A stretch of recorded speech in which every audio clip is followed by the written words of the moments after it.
Noite. Salve, salve, grandes estudantes de medicina. Tenho certeza que vocês estão cumprindo aí um calendário de estudos firmeza. Estou eu aqui, Nori, professor de literatura. Priscila, professora de gramática. A Pri, eu tenho certeza que vocês conhecem, que vocês estão ali, ó, sedentos na aula da Pri, porque gramática é osso duro de roer no vestibular. Literatura é boi, Pri. Literatura a gente tira de letra. Hoje a gente vai ver como essas matérias se integram, né, Nori? Às vezes a gente pensa que está diante de um exercício de literatura e, na verdade, não. A gente precisa acionar gramática e até biologia. Para conseguir responder. Cada vez mais a interdisciplinaridade tem aparecido aí nas provas.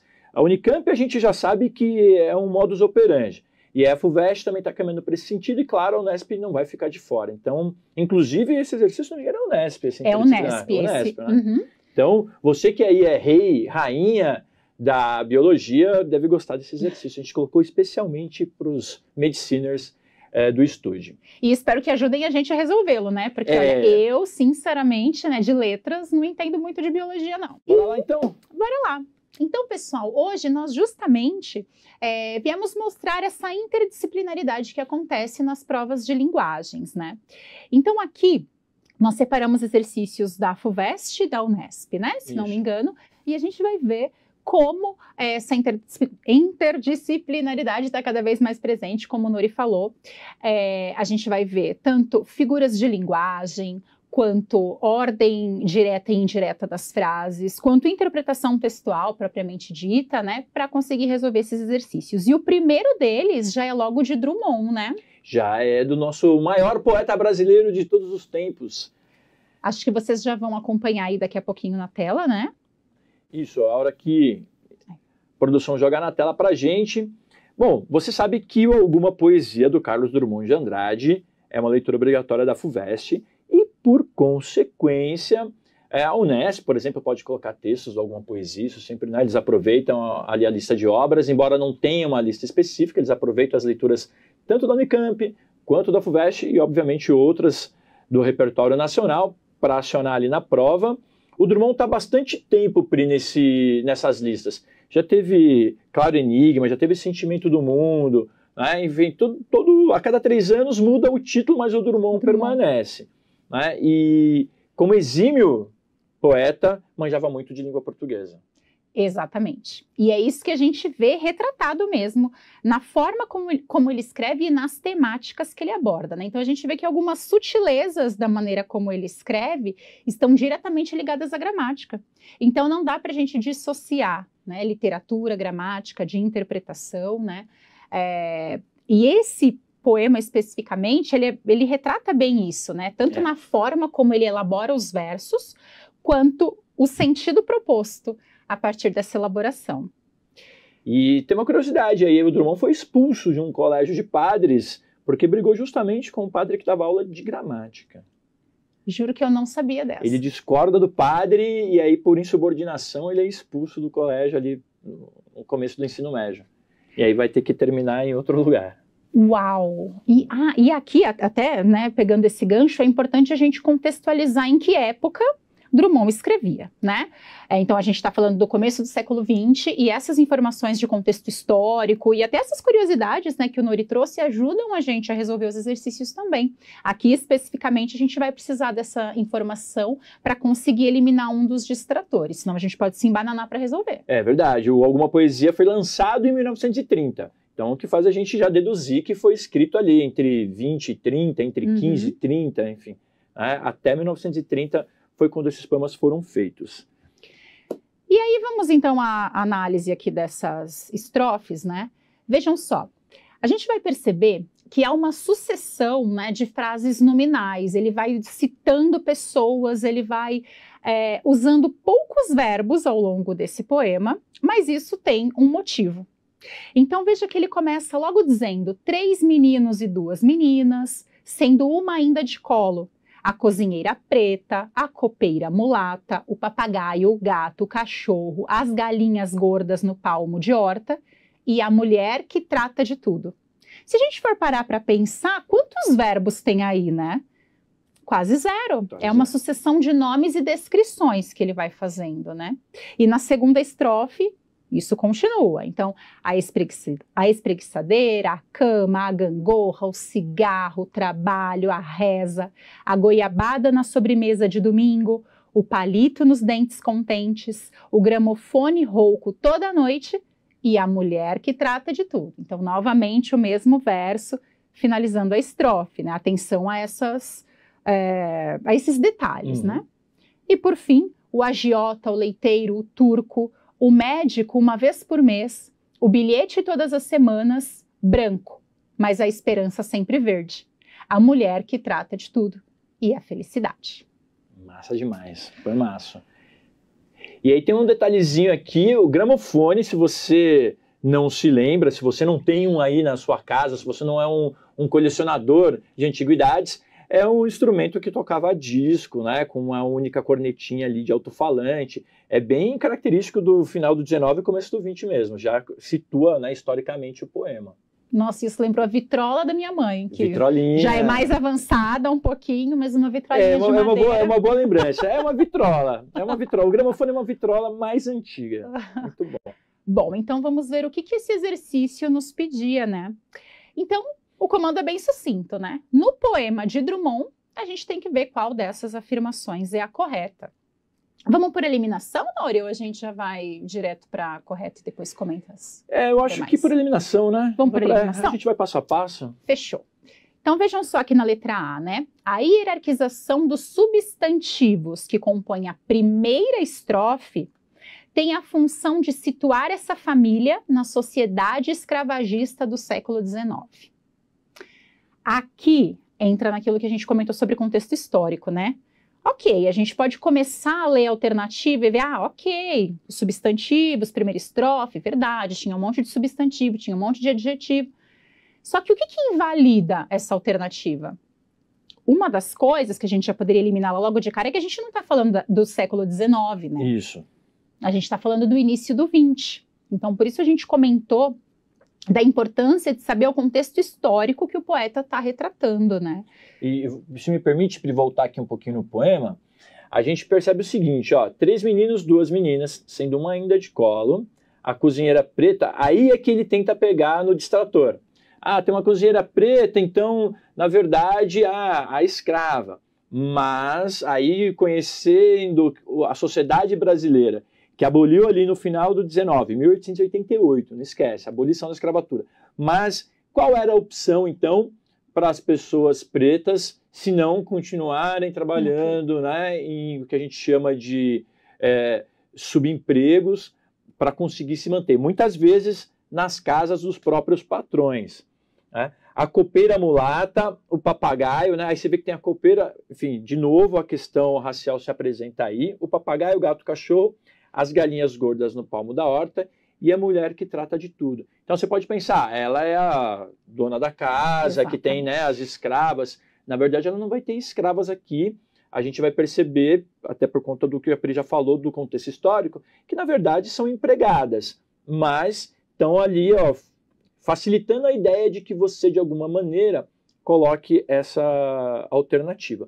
Só que tem um lance que é o seguinte, né? A copeira está fazendo o que ela, né? A cozinheira preta, a copeira mulata, e aí, se a gente for ver essa hierarquização, não denota que elas estão fazendo um serviço escravizado, né? Ele só está, na verdade, listando ali, colocando para a gente os membros dessa família, inclusive o papagaio, como também faz o Titãs.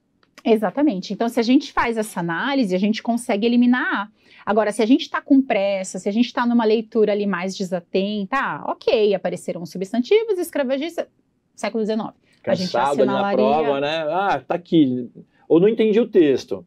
Aí vê uma mínima ligação e acaba optando por essa alternativa. No caso da letra B, né? A repetição de um verbo de ação em contraste com o caráter nominal dos versos destaca a serventia da figura feminina na organização familiar. E é justamente essa alternativa correta, né? Justamente essa.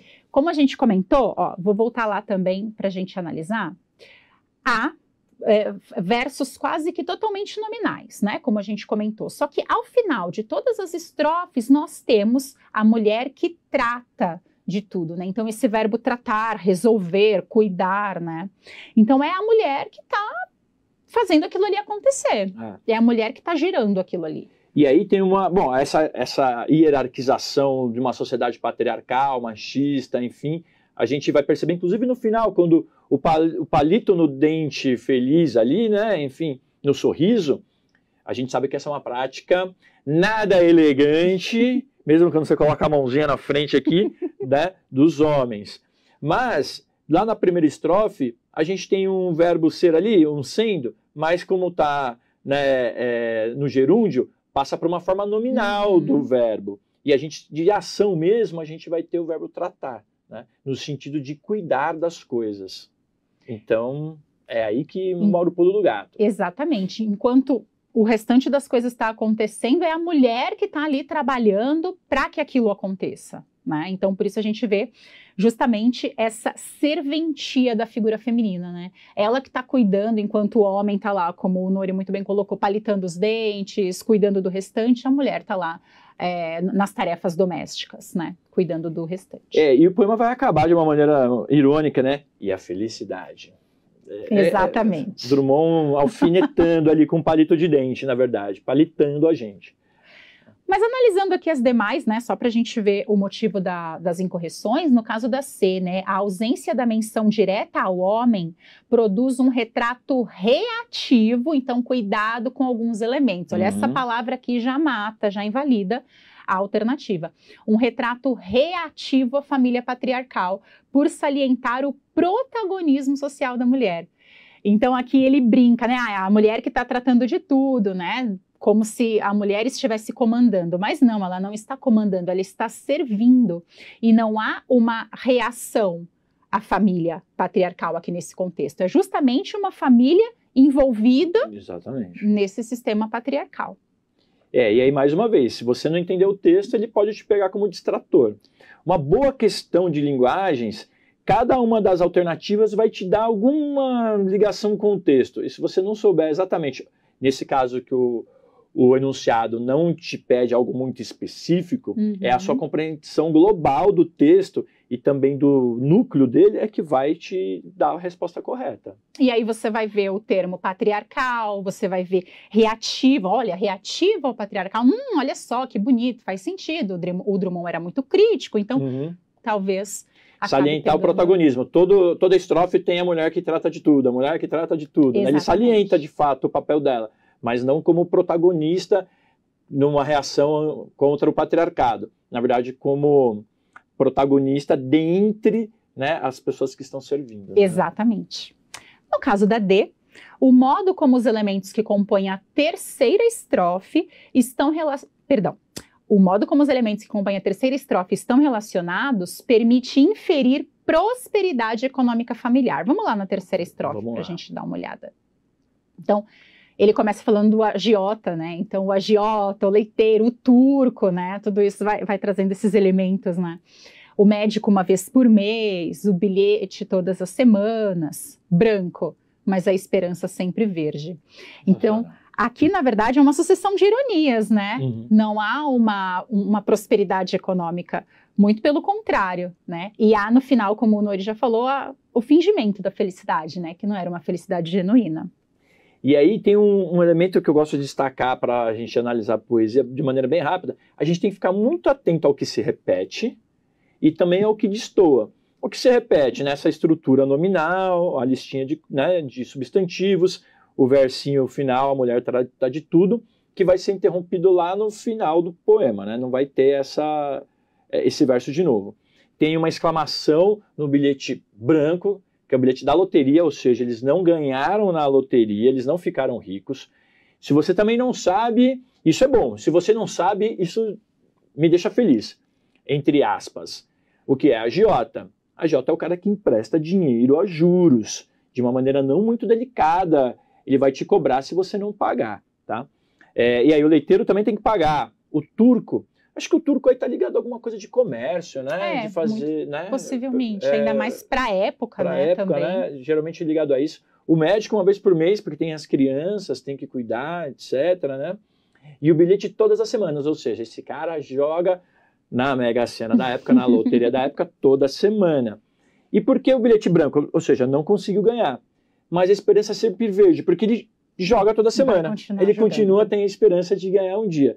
Eu nunca critiquei, tá? Não vou dizer aqui que o Eulíricos, né, nos narra algo muito equivocado. E aí sim, a mulher que trata de tudo não vem no último verso, vem no penúltimo, e aí ele mata com essa... Com a felicidade. Felicidade para quem? Cara pálida. E aí, no caso da última aqui, né? O enquadramento da mulher no ambiente doméstico lança luz sobre um regime social que favorece a realização plena das potencialidades femininas. É justamente o oposto, né? Que os versos trazem. Mas, como ela está sendo reforçada, né, essa imagem da mulher à frente, né, já que ela está tratando de tudo, aqui foi colocado como distrator, que seria uma potencialidade dela, mas na verdade não é. Não está sendo visto desse jeito. Isso tem nome, se chama crocodilagem, entendeu? Essa alternativa aí, espero eu, que na FUVEST ano passado tenha sido o item 0 de alternativa como resposta, porque aí Essa deu uma forçadinha, né? É difícil. Mas então aqui a gente viu, né, como essa diferenciação desses conceitos, do que é nominal, do que é um verbo de ação, né, que às vezes, eu não vou mais usar isso, né, isso a gente aprende lá no fundamental, né, que a gente aprende o que é verbo de ação, o que é verbo de ligação, não vou usar isso, e olha só como foi essencial para a gente conseguir resolver um exercício de literatura. E aí tem uma coisa importante que aí vou chamar a atenção aqui de novo. A gramática é uma ferramenta indispensável, esses elementos básicos, classe de palavra, né, conhecer verbo, conhecer substantivo, adjetivo, enfim.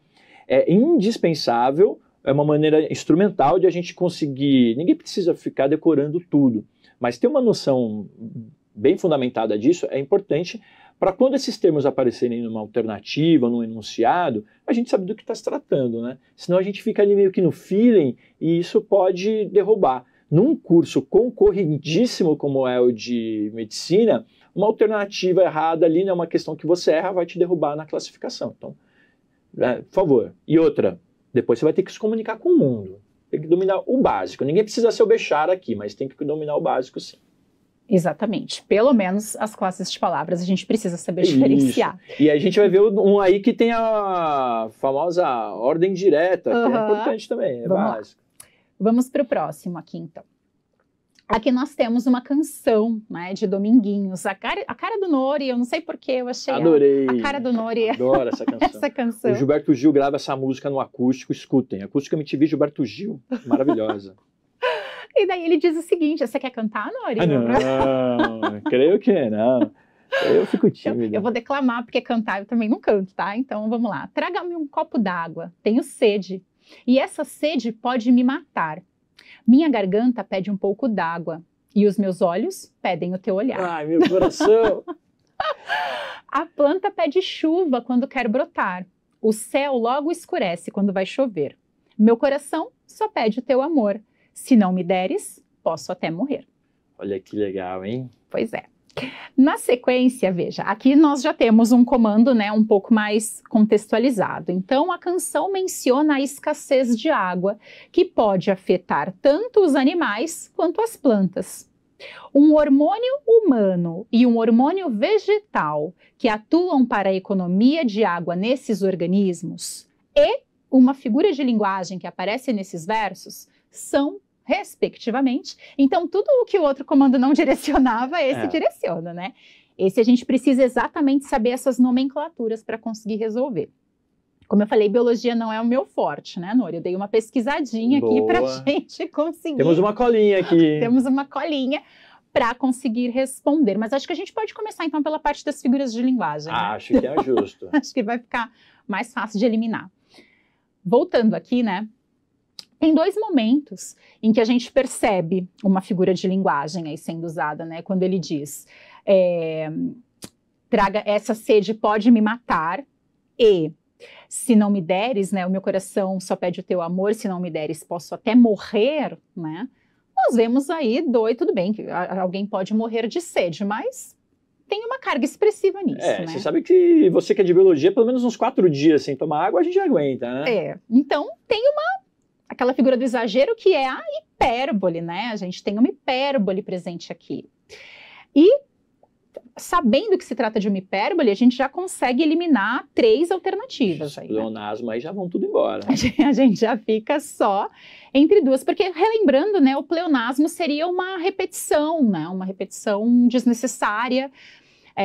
Por exemplo, vi com os meus próprios olhos, né? Ok, você está dando uma ênfase que você viu, né? Por isso que você usou aquele pleonasmo. Mas aqui não se trata de uma repetição, se trata de um exagero sobre alguma coisa, sobre o ato de sentir sede, né? Então aqui a gente fica entre a B e a C. Agora entre os nossos conhecimentos biológicos. Agora é que a gente vai soltar tudo que a gente sabe de hormônios.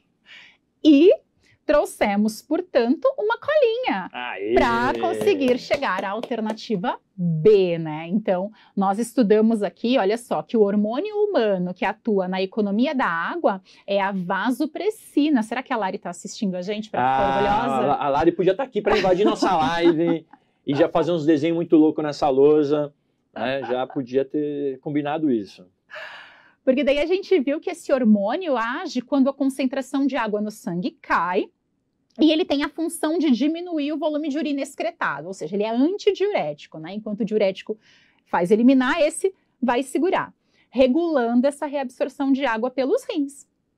E o hormônio vegetal que vai atuar nessa economia de água é o ácido abscísico. Eu não sei nem falar como é isso aqui. Abscísico. Abscísico ou abscísico. Abscísico, talvez. Enfim, pois induz o fechamento dos estômatos. E daí a gente vai ver que estômato, vocês devem saber melhor que a gente, mas são células localizadas especialmente na epiderme inferior das folhas. Tendo esse conhecimento, que com certeza vocês têm muito melhor que o nosso, e sabendo do que se trata uma hipérbole, aí a gente chega na alternativa B.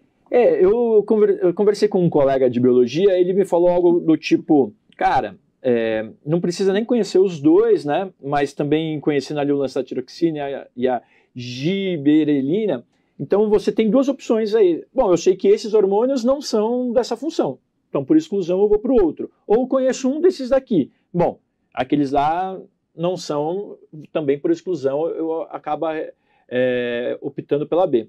Segundo ele, é uma questão até fácil para a galera ali que manja de biologia e tal, não é uma questão muito difícil. E se eu não me engano, quando a gente ingere bebida alcoólica, o álcool vai inibir, né? Vai estimular esse hormônio. É por isso que a gente vai mais no banheiro. Uhum. Então, ele ficou me explicando algumas coisinhas ali bem legais em relação a isso. Que é massa, é da hora demais. E aqui, uma questão super interdisciplinar, né? Então não está interdisciplinar só entre linguagens, né? Está inclusive entre áreas completamente diferentes. E a gente precisou relacionar esses conhecimentos para conseguir resolver. É bem próprio da Unesp, né? Como o Nori falou, que está acompanhando também esse ritmo. Essa tendência, né? Eu lembro de um exercício da FUVEST de Capitães da Areia, em que ele descreve toda a cena de quando a bexiga é solta lá, né? Supostamente dentro do encanto ali do livro, que é, né, a varíola, e ele quer saber se era bacteriana ou virótica. Uhum. E aí, na verdade, era uma questão de biologia dentro da prova de português. E aí, eu falei, pô, cara, isso aqui... Aí também, por exclusão, você fica ali entre 2, e aí, no final das contas, você consegue perceber, bom, se tem, né, a vacina, tal, né, vírus, opa, beleza, então vamos no virótica. E isso tem ganhado espaço cada vez mais, e acho que daqui para frente a tendência é essa. A tendência, muito provavelmente. Vamos para o terceiro, então, Nori? Bora.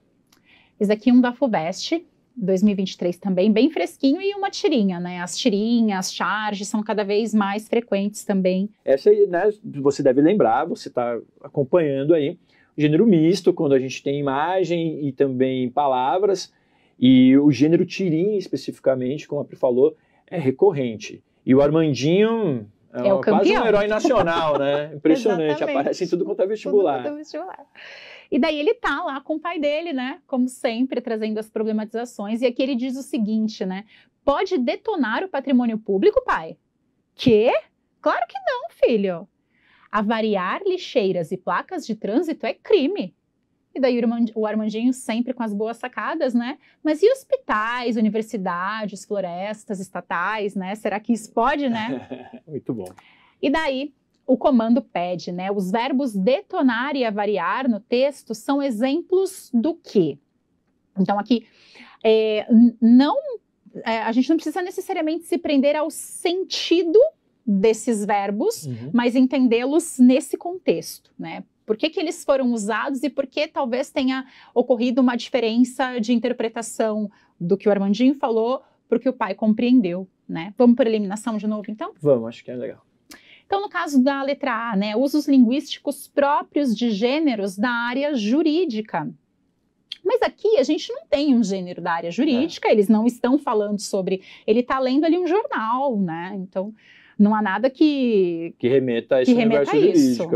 Então, talvez, né, pela fala do pai, né, avariar lixeiras e placas de trânsito é crime, alguém poderia entender que ele está usando algum termo jurídico, mas acho que é meio forçado, né? O avariar até é um pouco mais erudito, rebuscado, mais rebuscado, um pouco mais formal. Agora, detonar é a nossa linguagem do cotidiano, né? No caso da B, termos cujos sentidos se contradizem na composição da tira. Essa é a não me marque, por favor. Aqui não tem nenhuma contradição, né? Muito, muito pelo contrário. No caso da C, vocábulos empregados informalmente. No caso do detonar, a gente pode até empregar, mas o avariar, como o Nori mesmo falou, né, ele não está sendo empregado informalmente. Ele está justamente na acepção dele ali, do vocabulário.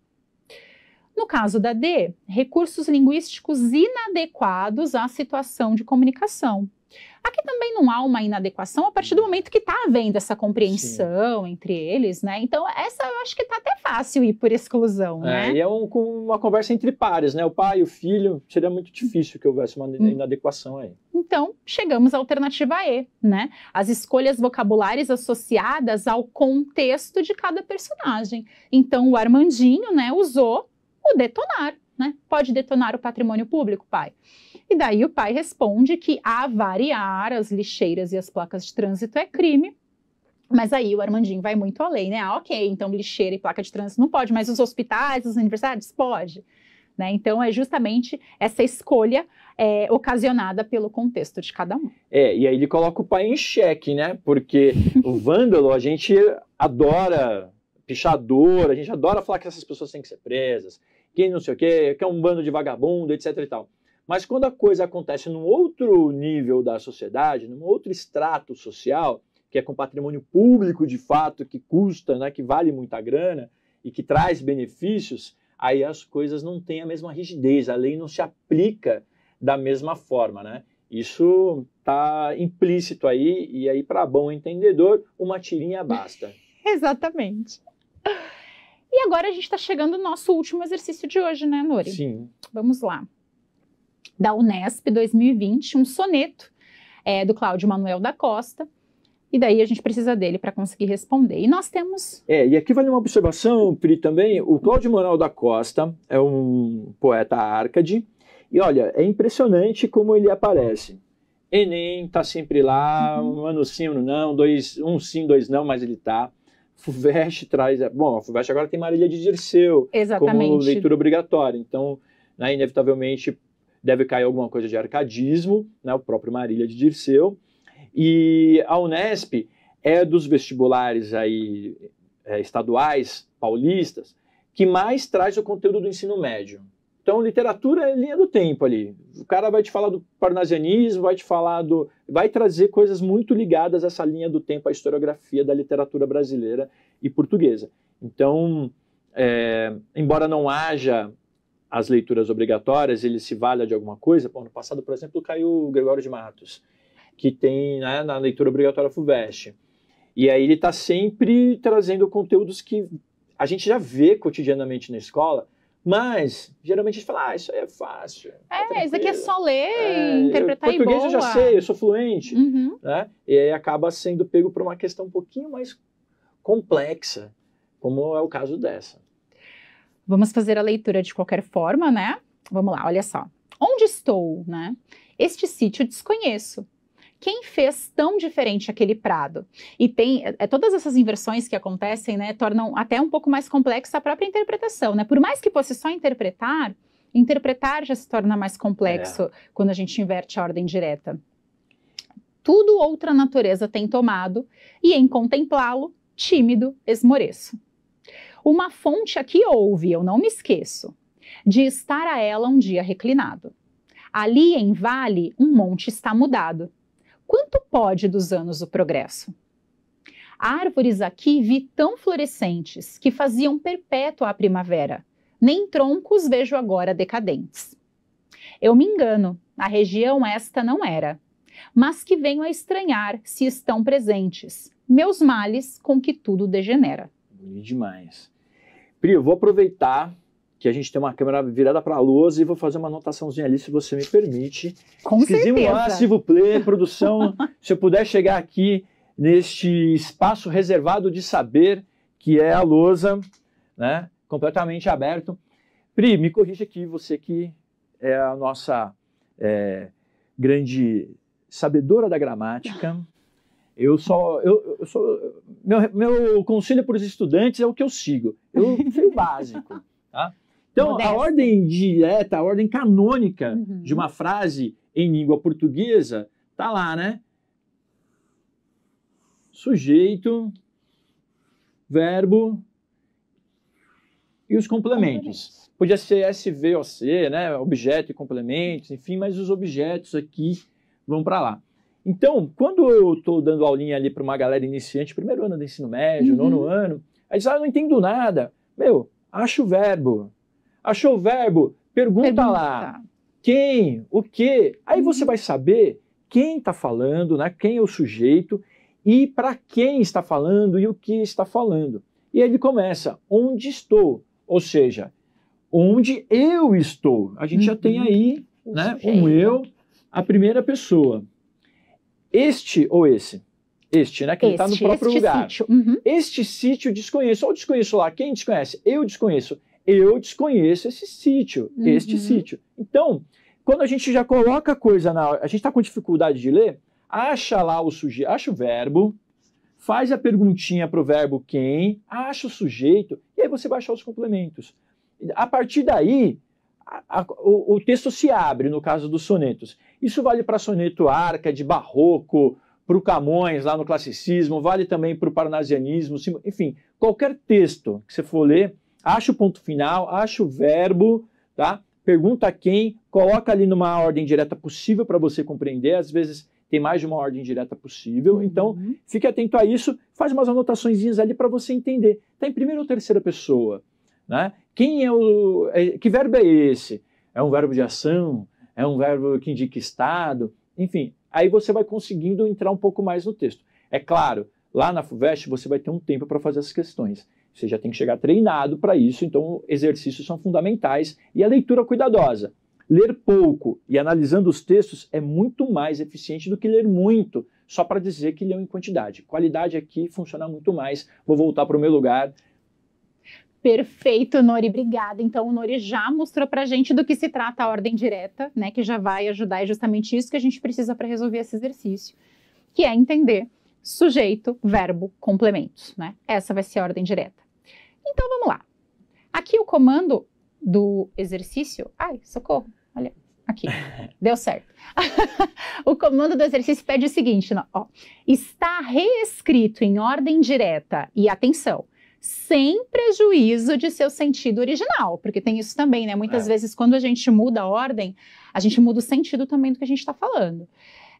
O seguinte verso. Então, vamos por eliminação, eu acho que aqui vale essa regrinha que o Nori ensinou, né? A gente primeiro vê se a reescrita está correta na ordem direta. Então, antes de analisar se o sentido mudou, vamos ver se a reescrita na ordem direta foi feita corretamente, senão a gente já elimina, né? Então, no caso da letra A, né, o original é quem fez tão diferente aquele prado? E daí a reescrita tá quem aquele prado fez tão diferente? Será que tá na ordem direta? Eu acho que não, porque veja só, para a gente colocar isso aqui na ordem direta, o ideal seria quem fez, né? Então, a pessoa, o verbo, né? Quem fez o quê? Aquele prado tão diferente. Então, essa seria a ordem direta correta na letra A. Então, a gente já elimina, porque não foi satisfatória essa inversão. No caso da B, o original é uma fonte aqui ouve, eu não me esqueço. E está escrito uma fonte ouve aqui, eu não me esqueço. Né? Eu acho que não. Vamos lá, no caso da C. Ali em Vale, um monte está mudado. E ali está mudado um monte em Vale. Meio que, né? Interesting. Interessante, mas eu acho que ainda não. Vamos ver mais uma, vamos ver mais uma. Aí. Tudo outra natureza tem tomado. Tudo tem tomado outra natureza. Essa me parece ok. Essa é bonitinha. Vamos ver a última. Nem troncos vejo agora decadentes e nem troncos decadentes vejo agora. Não mudou muito, né? Então, assim, a única que a gente percebe que realmente houve essa colocação de o que, né, ou quem, seguido de um verbo e de um complemento, é a letra D, né? Então, tudo tem tomado o quê? Outra natureza. Aí a gente consegue perceber justamente o sujeito, tudo, o que aconteceu com ele, tem tomado, né? Não necessariamente vai ser um verbo, pode ser uma expressão verbal, e outra natureza como complemento. Aí não houve prejuízo de sentido e foi escrito na ordem direta. Na ordem direta. E aí, como muda pouco de um verso para o outro nesses que não estão na ordem direta correta, e cara, e são 5 fazendo isso, e as mesmas palavras, e enfim, você cansado fazendo a prova, para confundir é muito rápido. Por isso que aí vale a questão da técnica. Olha, peraí, deixa eu achar em cada uma dessas alternativas onde está o verbo e se quem vem depois, quem vem antes, para eu saber se está ou não na ordem direta. Porque aparentemente as coisas não estão tudo meio que igual. Mas na hora que a gente para olhar com um pouco cuidado, até a fluência, né, na hora de ler, a gente percebe que ela é melhor na D. Então, pessoal, que não dá para ficar acreditando no instinto, tem que ter ali, cravar tecnicamente qual é. Isso é muito interessante porque geralmente os alunos reclamam, fico entre duas, escolha errada, nossa, como eu sou azarado. Manes, não tem azar nesse sentido, tá? Ou a gente sabe, a gente pode estar cansado e vacilar. Mas se a gente prestar um pouquinho de atenção e procurar, inclusive, mais a errada do que a certa, porque se a gente já está com a ideia de que a certa, é muito fácil a gente ir naquilo que a gente acredita. Então, tenta contrariar o seu bom senso. Acho que essa é a certa. Prova que essa é a certa ali, ó, rabiscando. E aí sim você vai conseguir ter uma melhor, né? Vai diminuir aí essa margem de erro de 50% que você vai ter entre duas. Exatamente. E aqui, aplicando, né, isso que o Nori ensinou, no caso da alternativa D, em que nós temos tudo outra natureza tem tomado, a gente primeiro vai localizar o verbo, né, no caso uma expressão aí, o tem tomado, né, e a gente vai perguntar o que tem tomado? Tudo. Então a gente já sabe ali que o sujeito é tudo. Aí eu vou colocar, seguido do verbo, tudo tem tomado, e o restante é o complemento, outra natureza. Daí a gente já decifra a alternativa certa. E a leitura de textos complexos é fundamental para a gente ler qualquer coisa bem. Vocês que vão entrar na universidade, na universidade pública, o que vai chover de artigo científico, com uma linguagem mais rebuscada, de repente você vai pegar algum texto um pouco mais antigo, e aí também a ordem, né, dos elementos na frase acabam fazendo com que a gente fique um tanto quanto perdidos. Então, habituar a ler textos complexos é fundamental para que a gente possa, numa hora de nervosismo, numa hora de tensão, numa hora de cansaço, agir bem diante deles. E, claro, os recursos gramaticais, como a gente já comentou, são fundamentais para isso, para qualquer tipo de texto, inclusive os literários. E variar os gêneros textuais também, né? Não se prenderem apenas um ou dois, então ler os mais variados gêneros possíveis para a gente estar preparado e conhecer as características, né, de cada um deles, porque conhecer as características vai ajudar muito na hora de interpretar também. Jornal, cara, pegar um jornal ali de cabo a rabo, você vai passar por diferentes gêneros dessa esfera, literatura, enfim, você vai ter aí poema haikai, poema contemporâneo, soneto, os sermões do padre Antônio Vieira. Que sempre aparece alguma coisa. Sempre cai por ali também, que, enfim, que é um prato cheio para essas questões gramaticais, principalmente sintáticas. Então, e outra, a melhor forma de aprender é rever o tempo todo os conteúdos. Viu hoje, aprendeu? Vai lá, faz exercício, depois volta aqui para a live, assiste de novo, enfim. E reforçando esses conhecimentos básicos é fundamental para que você tenha segurança na hora de fazer a prova. É isso aí. É isso, né, Pri? Muito obrigado. Prazer. Eu te agradeço. E obrigada a vocês também, né, por estarem aqui hoje, fazerem anotações, gente, isso é muito importante também, tá? Então, fechando com uma dica de estudo, conforme a gente vai trazendo, igual o Nuri colocou a fórmula ali na lousa, sempre vão fazendo essas anotações, porque vai ajudar na hora de vocês precisarem revisar esse assunto nas vésperas da prova, essas anotações sucintas contribuem bastante. De fato. Galera, então a gente vai se despedindo aqui nessa nossa câmera central. Obrigado, gente. Até mais. Tchau, tchau, pessoal.